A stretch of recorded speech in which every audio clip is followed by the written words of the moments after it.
Thank you. All right.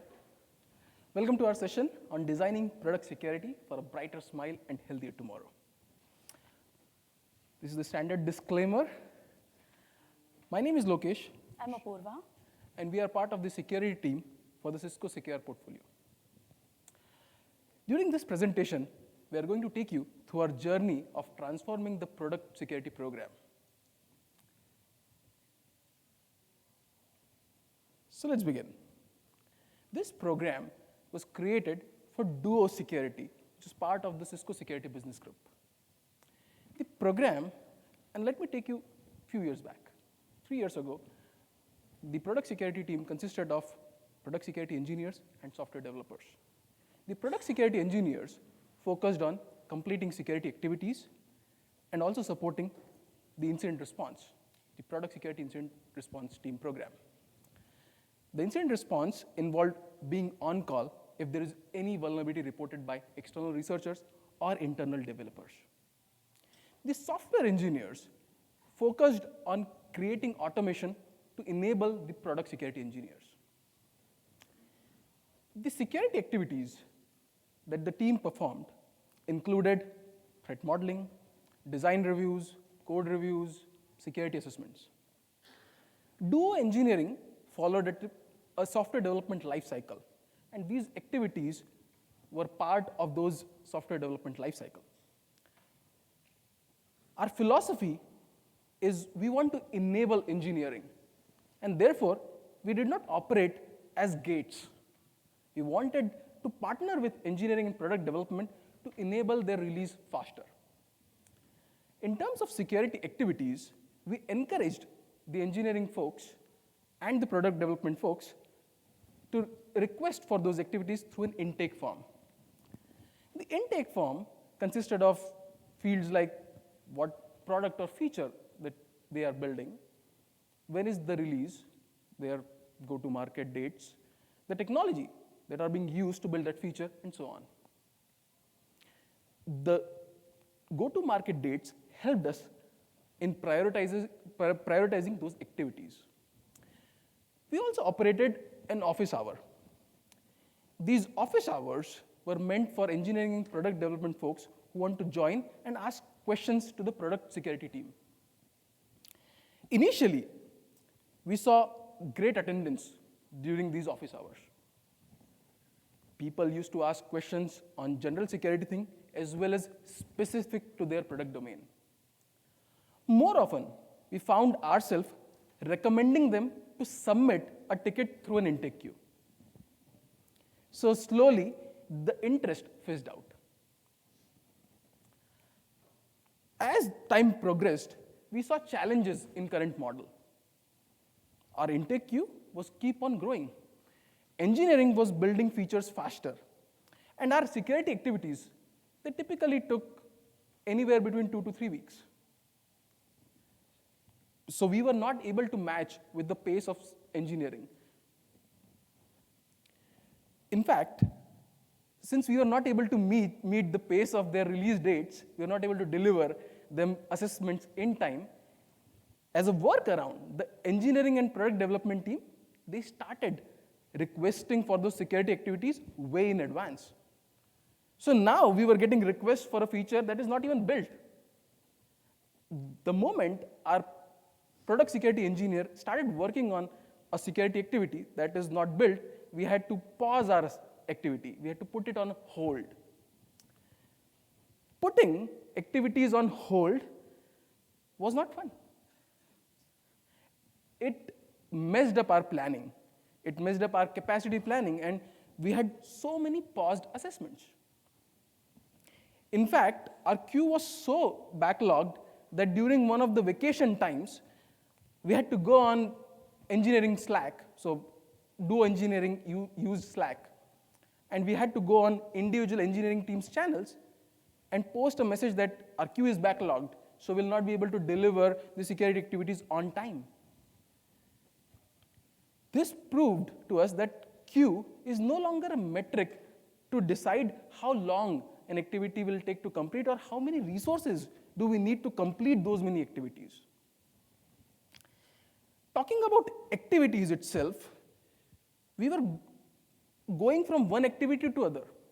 Our security engineers were context switching every other week. That resulted in more transaction-based work. So you're talking to one engineering team this week, 2 weeks after you're talking to some other engineering team. We were not able to build any real relationship. We became one of the teams who were sitting behind an opaque intake queue and were just causing delays to the release process. Our product security engineers also felt the heat. They could not develop expertise in either the technology or the product itself because we were switching our context quickly.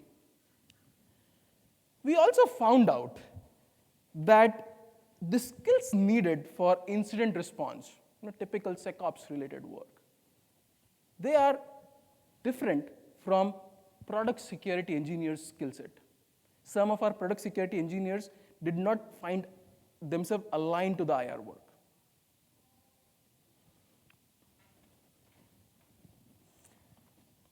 The general work pressure to get assessments done as quickly as they could and move on.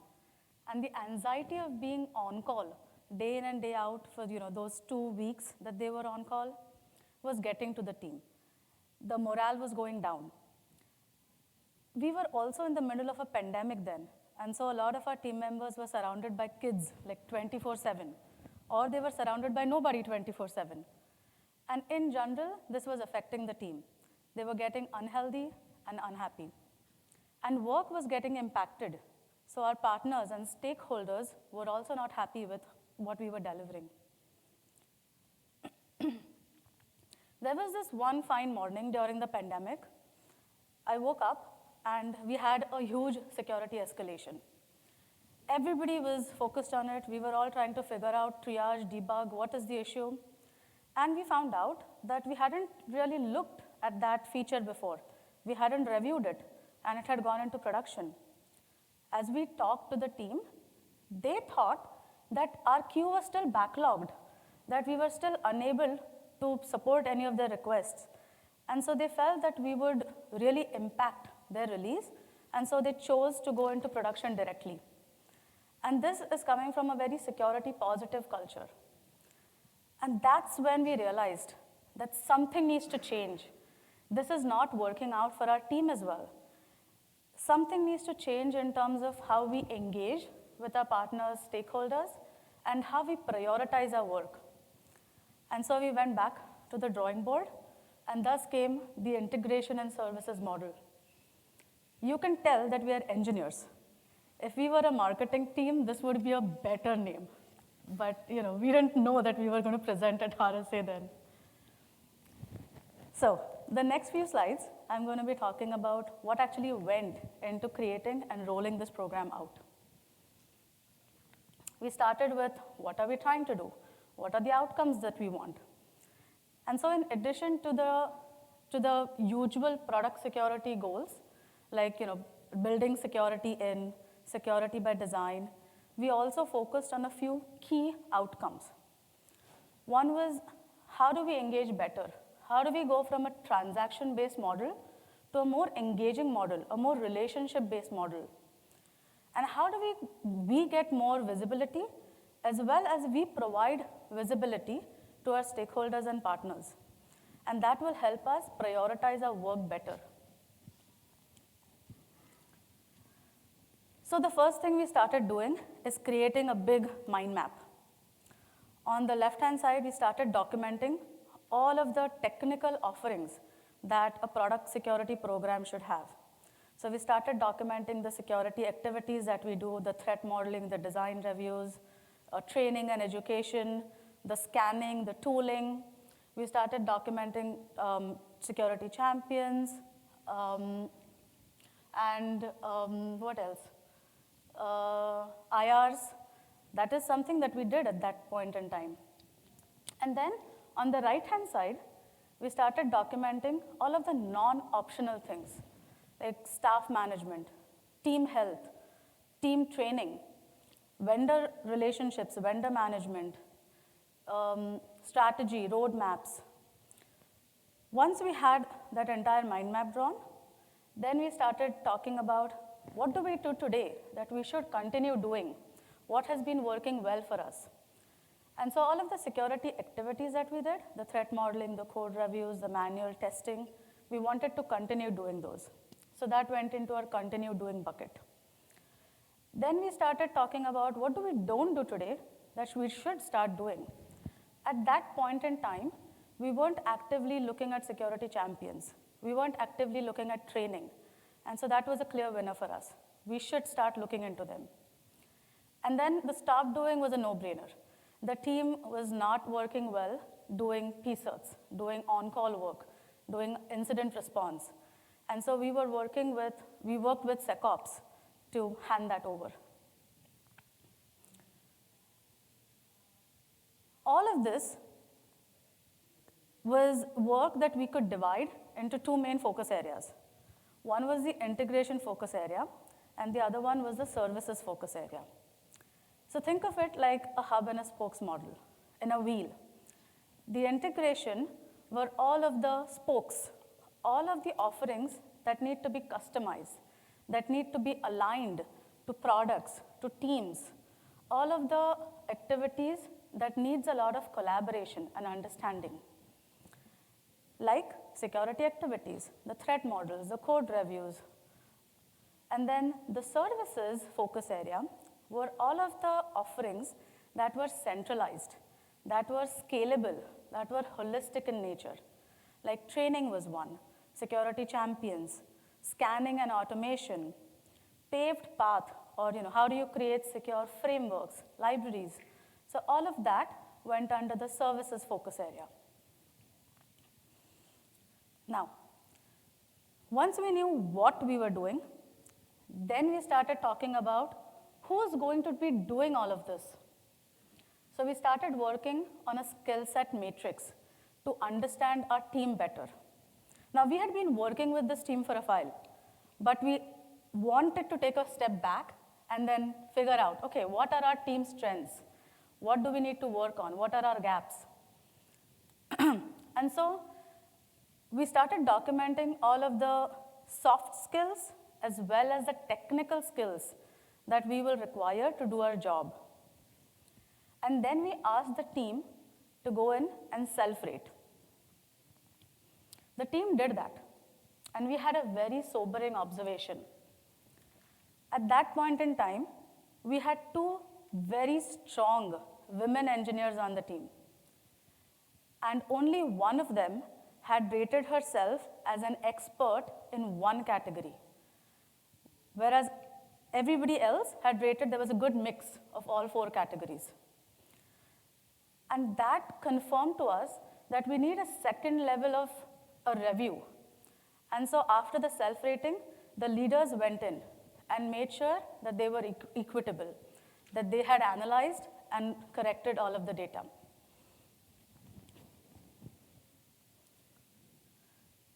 Then we had to figure out who works aligned to which product, which team.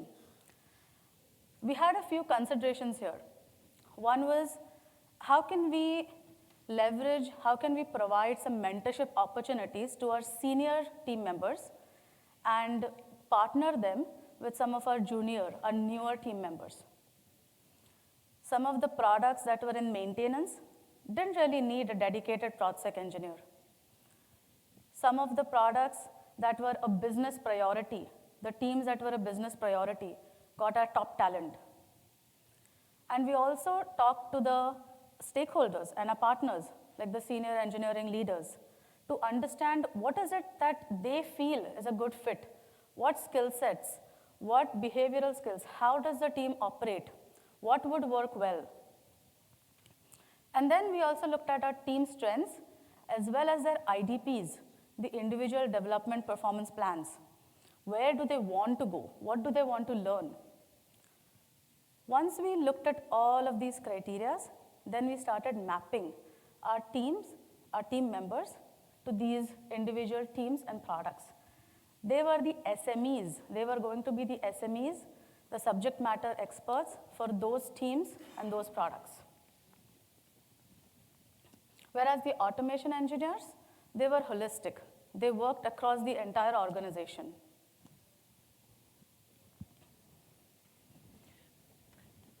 We spent a lot of time in planning our quarters. Duo Engineering and Cisco at large uses OKRs framework for planning the work. Do you all know about OKRs? Can you show me your hands if you don't know about, if you know about OKRs? Yes? Several of you. For those of you who don't know about OKRs, OKRs stand for objectives and key results. Basically, a team decides what objectives they want to focus on in the quarter and then define the outcomes as part of the key results. We started getting those objectives and key results from the senior engineering leads and mapped security activities to those OKRs. We categorized our work into 3 buckets. So all the OKRs were categorized into 3 categories. We created the second category, security impact, but no bandwidth, to provide visibility to our leadership into those OKRs where we want to work on a security activity. However, we don't have resources to support that OKR. This way, we were able to turn the lagging queue into leading planning work, and we were able to plan our work in the quarters ahead. In terms of our services team, we started working as an agile shop. We started doing sprint planning and planning entire quarter with the services team as well. We created a point-based prioritization framework. This framework allowed us to prioritize the highest priority activity. The framework involved a questionnaire where the answers were rated as points. The points provided us an objective view why an activity needs to be prioritized. This also helped us in identifying which activity need to prioritize if there are 2 products who have same release dates.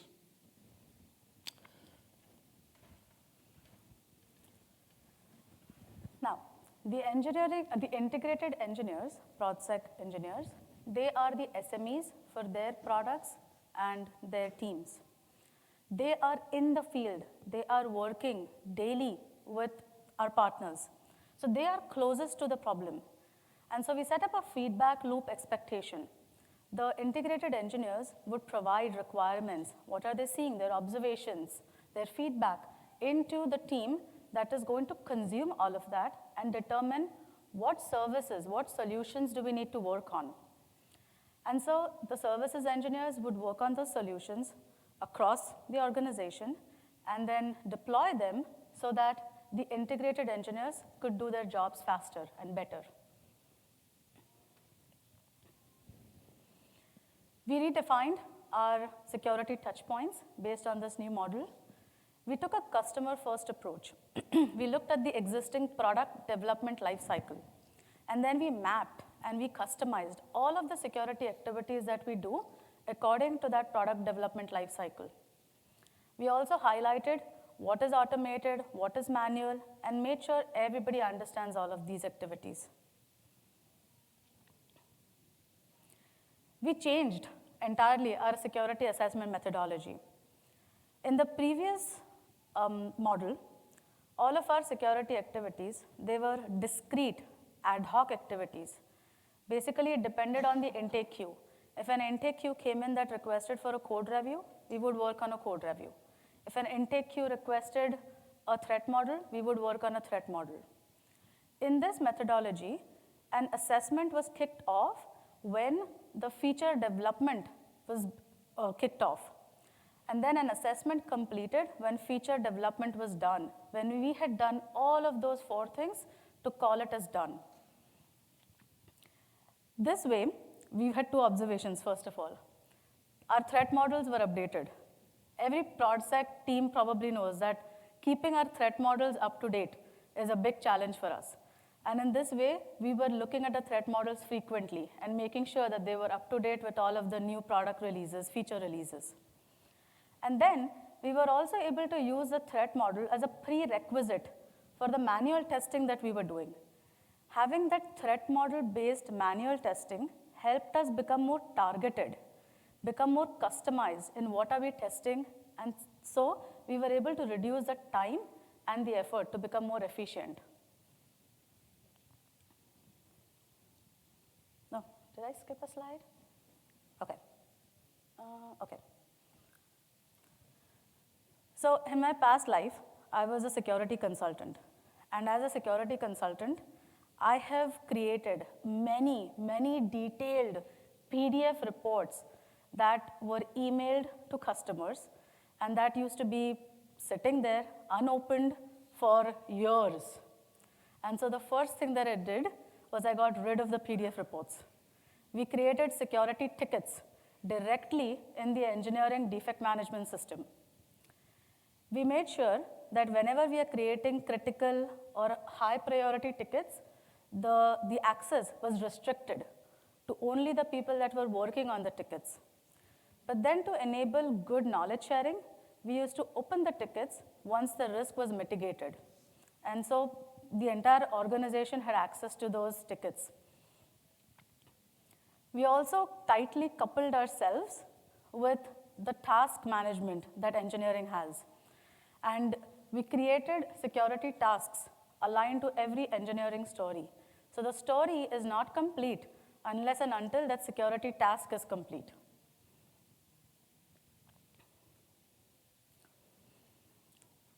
This model is all about relationships.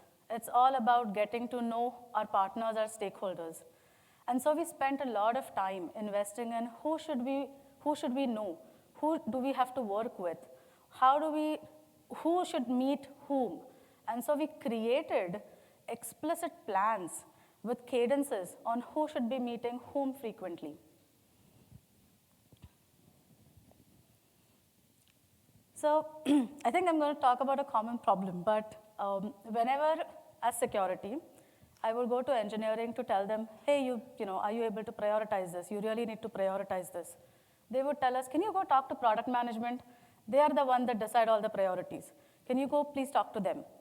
So I will go to product management. They would tell me, can you actually go talk to engineering? Because I don't know if they have bandwidth for this. So we used to play phone tag a lot. And so we were trying to work, how can we get everybody in the room talking at the same time so I don't have to play phone tag? And so this is a forum that we set up. It's bi-weekly meetings where all of the stakeholders, partners, representatives from different teams come together to talk about security. This is also where we talk about what needs to happen this quarter, what is upcoming, how can we help you plan your work. So if there were any audits that are happening, any certifications that are happening that needs remediation of some tickets, this is where we talk about it, so that our stakeholders and partners know and they can plan for it. So to recap, we did a lot of things. But a lot of these things and these tasks were one time, as we were prepping for a rollout. The thing that we do every quarter is our OKR planning. We get insight into what are the engineering and product management, design, business OKRs, and then we align ourselves to those business OKRs.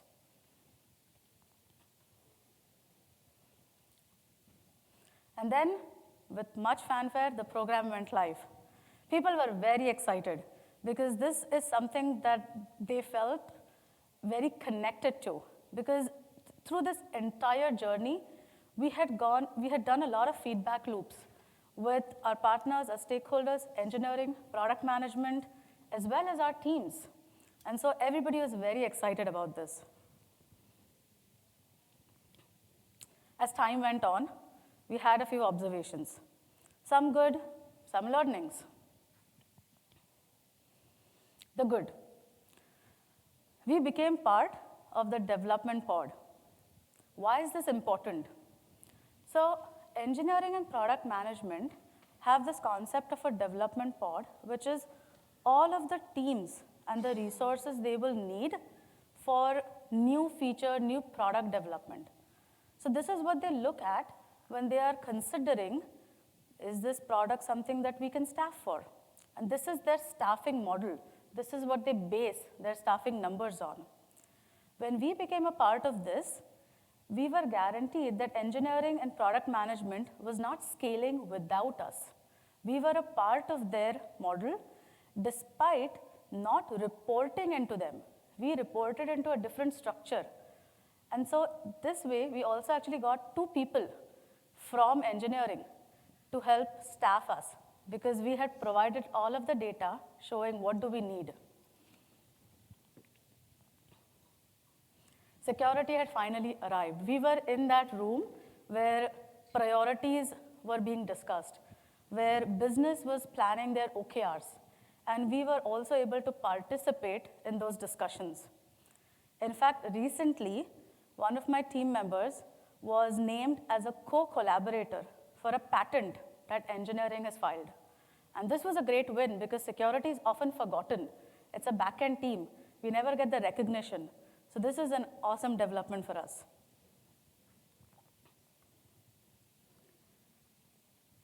Now there is a concept, when you say OKRs, we have the business developed OKRs. So engineering and product management design come up with the OKRs that they're working on. All of the security activities that we do are very aligned to those OKRs. Then there is another concept of work, another bucket of work that is purely from a security perspective. Any mitigations that we need to do holistically. Something like recently we were working to get rid of TLS 1.0. So this is just reducing the security debt that we have. It's not related to any engineering OKR. We call them security-driven OKRs. Through the security councils, we were able to provide visibility to our security-driven OKRs. And getting them in front of engineering and product helped engineering and product to plan for them. We had engineering own the security-driven OKRs, which made sure that they could commit to them.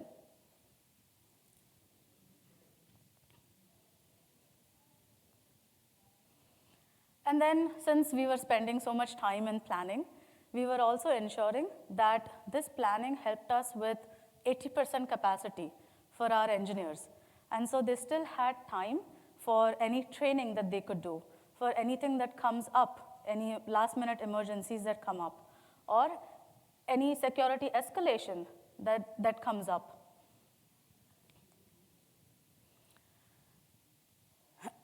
Last year, we had an incident where product management and engineering had to change their priorities, change their OKRs in a quarter, within the quarter, very last minute. Because of this model, because we were so aligned with what engineering and product were doing, we were able to quickly change what we were working on and adopt their own and support their OKRs.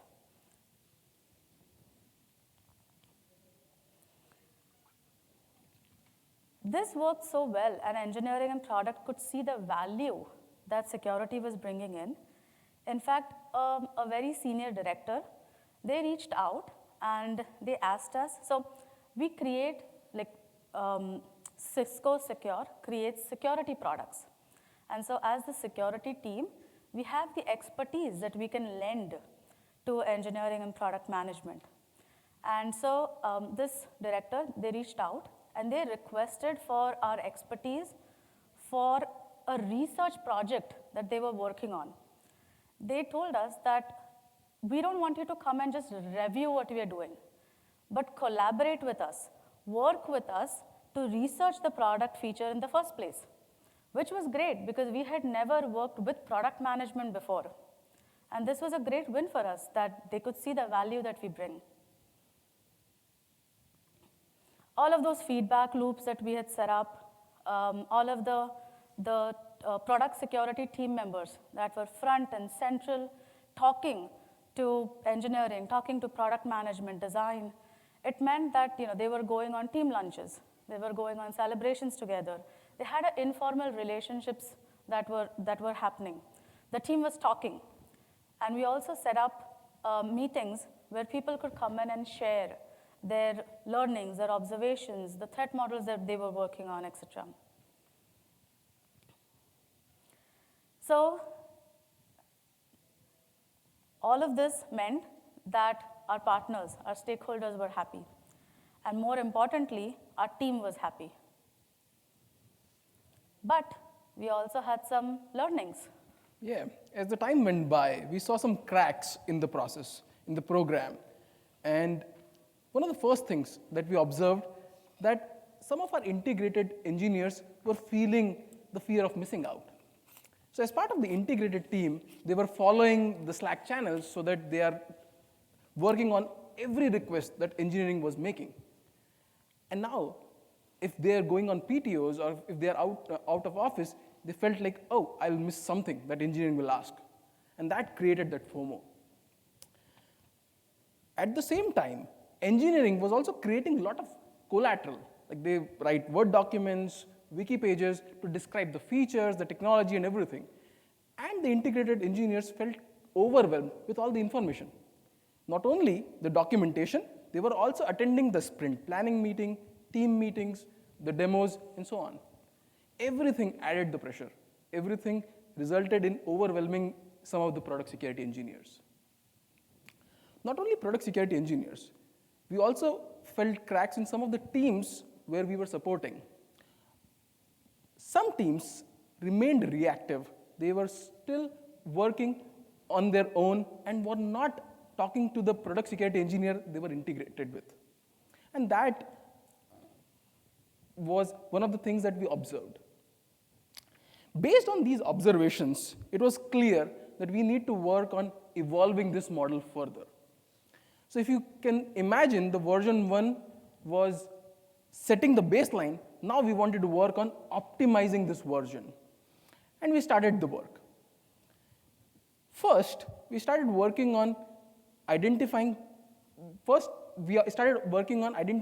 OKRs we want to support instead of just the teams.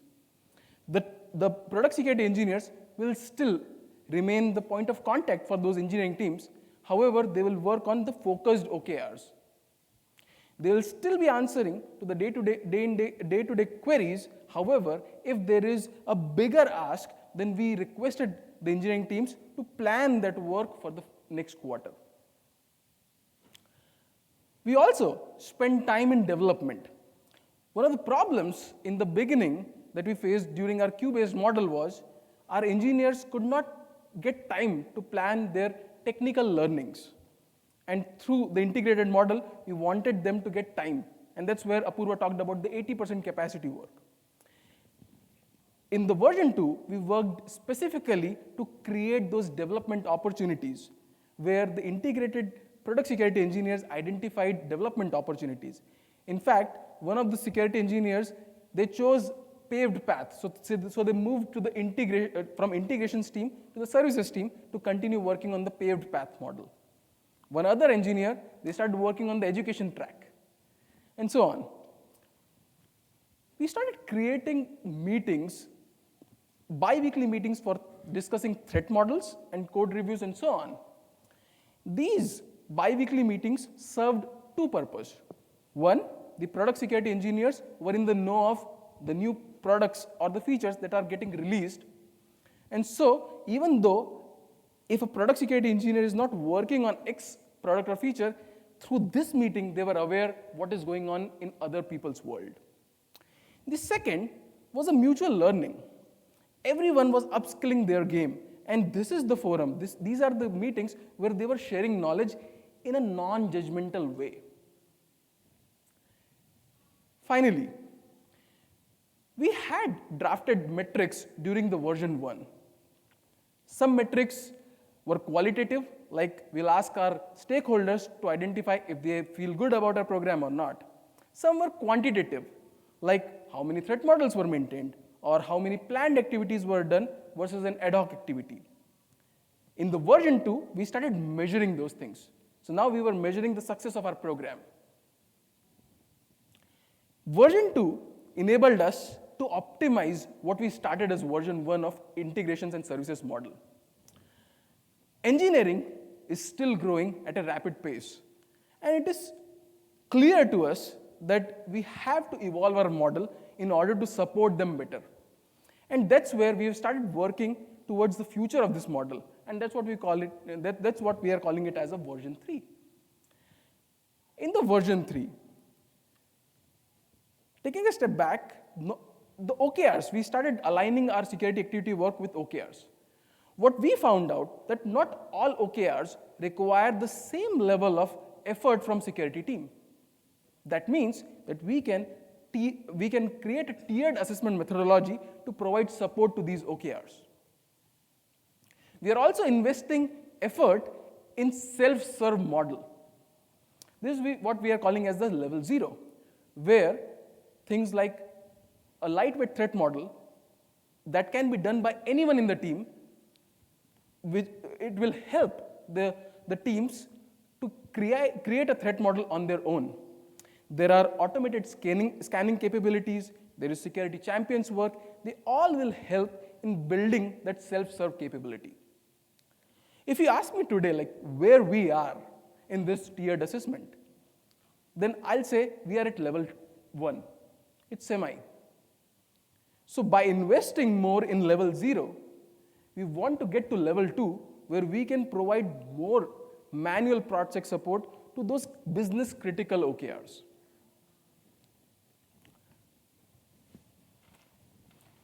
Now, we've all heard about how security is everyone's responsibility, everyone is a security engineer, and all of that is absolutely true. But the converse is true as well.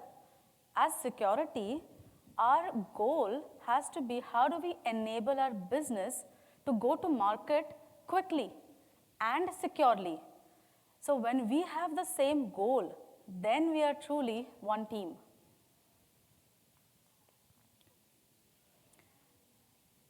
In this entire presentation, we talked a lot about people and relationships. And it is really about the people.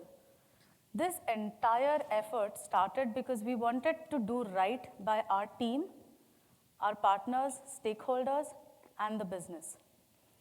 In our observation, the appetite for change and failure is higher when people are aligned to what we want to do. And we also found out that the tone from the very top is very important to set this pace. And so invest time in building those relationships with the leadership, the top leadership.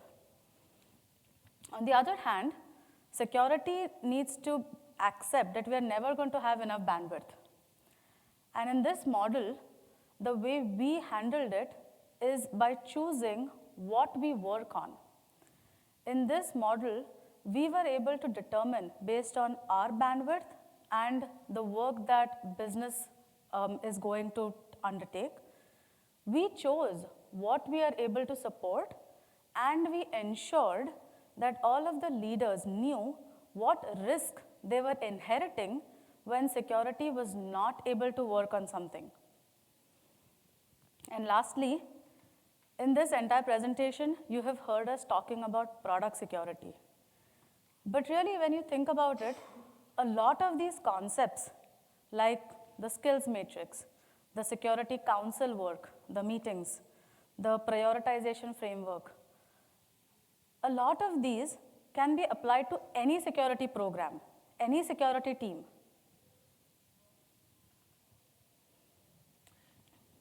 So as we conclude this presentation, and as you are thinking about how you can implement something similar in your organization, start by identifying the strengths of your team and then the requirements from your stakeholders. As Apurva mentioned, this program can be applied to holistically to anything in security, any security program. Even if you are a one-person team supporting a startup or a team of individuals supporting an enterprise, you'll be able to use this program.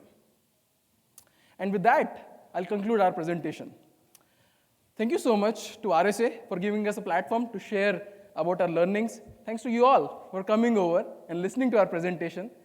And we represented our teams, our stakeholders. So big thanks to the product security team, our stakeholders, our partners.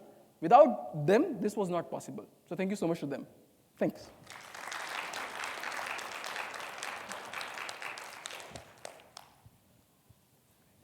Yeah, we are on time, so oops, it's done. Yeah, are there any questions that we could answer? Any thoughts that you would like to share? Have you all done any of this that you would like to share, talk about?